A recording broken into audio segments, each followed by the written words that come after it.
Qui a peur du grand méchant loup? C'est pas nous, c'est pas nous. À vol d'oiseau, le loup, pas si loin de Chamonix. À vol d'oiseau. ATMB et Globule Radio vous proposent maintenant la saison 6 d'À vol d'oiseau. Un voyage sonore au départ de Chamonix. Pour étancher votre soif de mouvement au pays du Mont Blanc.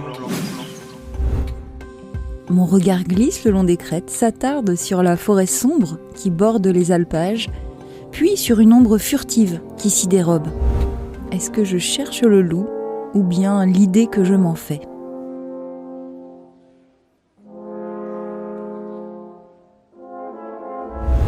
Le loup n'est pas un animal comme les autres.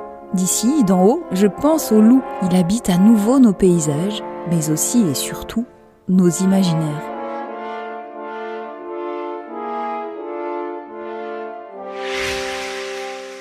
Dans son ouvrage « Le loup, une histoire culturelle », Michel Pastoureau raconte que notre regard sur lui n'a jamais cessé de changer.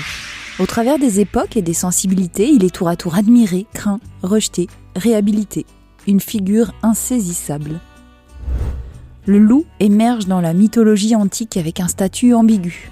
Je me rappelle de mes cours d'histoire en 6e où l'on me racontait la naissance de Rome grâce à la protection de Rémus et Romulus, ses jumeaux fondateurs, par la louve. Une mère nourricière, bienveillante. Mais cette image cohabite avec une autre, plus sombre. Le loup devient bête féroce, menace pour les troupeaux, incarnation du danger. Les récits antiques s'en emparent. La première métamorphose d'Ovide nous raconte comment Lycaon a été changé en loup par Zeus. Puis le temps passe, et avec lui, les peurs s'intensifient. Au Moyen-Âge, le loup incarne le mal. Dans les campagnes, il rôde aux abords des villages. On le craint, on le traque, on le diabolise. Les contes pour enfants en font un monstre. Le loup du petit chaperon rouge n'est pas seulement un animal, il est la personnification du danger, de la ruse, de la violence. Une figure qui marque encore aujourd'hui notre imaginaire collectif. Son hurlement, la voix de la nuit, traverse les siècles comme un écho ancien. Est-il bon ? Est-il méchant ?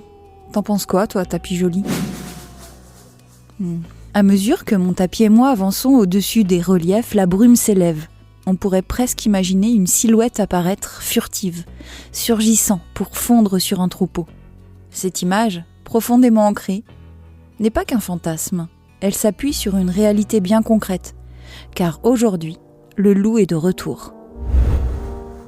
Disparu du territoire français pendant des décennies, il réapparaît dans les années 90, venu d'Italie par les Alpes. Depuis, il n'a cessé de recoloniser les territoires.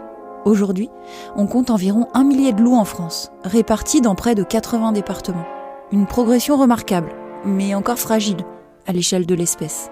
Sous mes yeux, les alpages de Haute-Savoie racontent cette cohabitation en train de s'écrire. D'un côté, le loup, symbole d'une nature qui reprend ses droits, de l'autre, les éleveurs qui vivent cette présence comme une épreuve quotidienne. Un débat intense.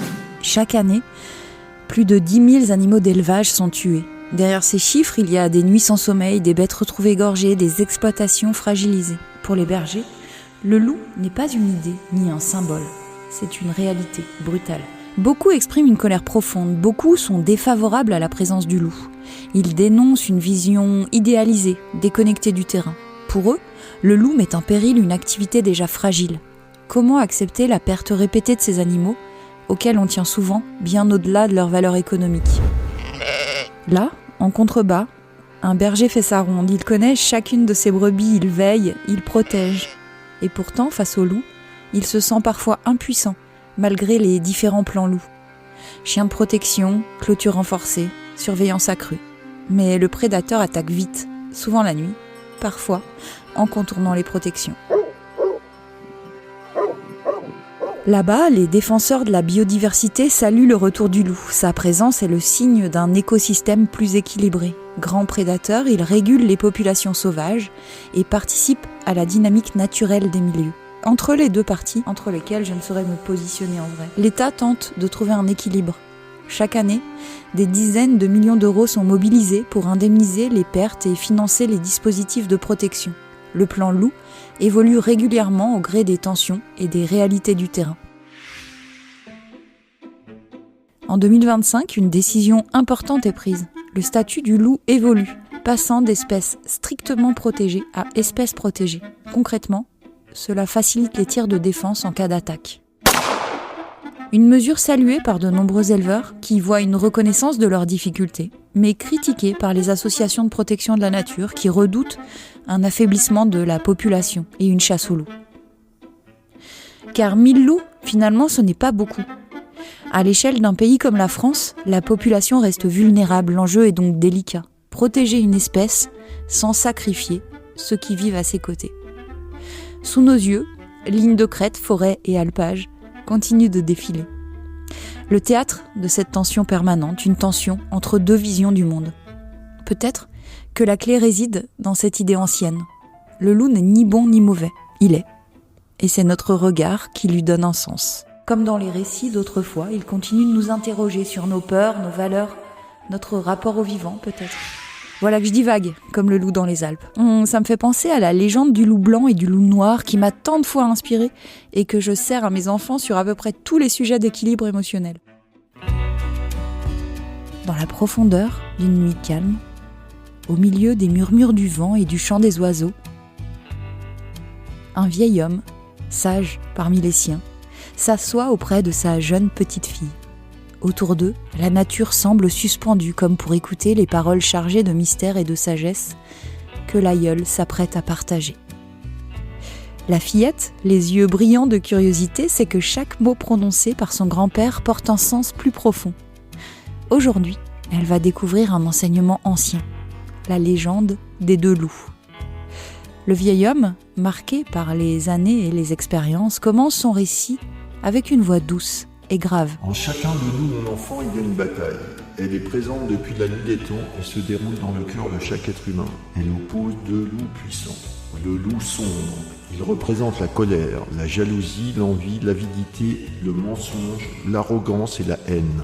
Il se nourrit des ressentiments et des peurs et il prospère dans les ténèbres de notre esprit. Il fait une pause, laissant ces mots imprégner l'esprit de la jeune fille. Cette dernière fronce les sourcils, imaginant la férocité de ce loup noir. Le loup lumineux, il incarne la joie, la paix, l'amour, l'espoir, la bienveillance, la générosité, la vérité et la compassion. Il se nourrit de nos pensées nobles et de nos actions justes.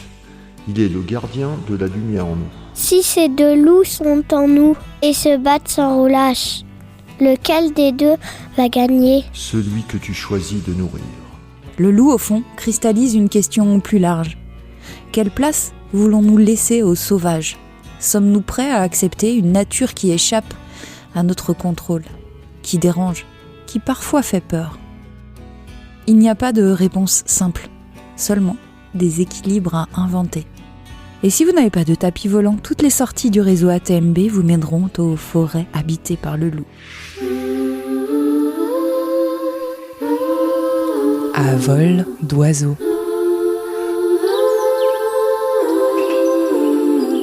La saison 6 d'À vol d'oiseau à retrouver chaque mois avec un nouvel épisode au départ de Chamonix. À très vite pour un nouveau voyage avec Autoroute et Tunnel du Mont Blanc et Globule Radio.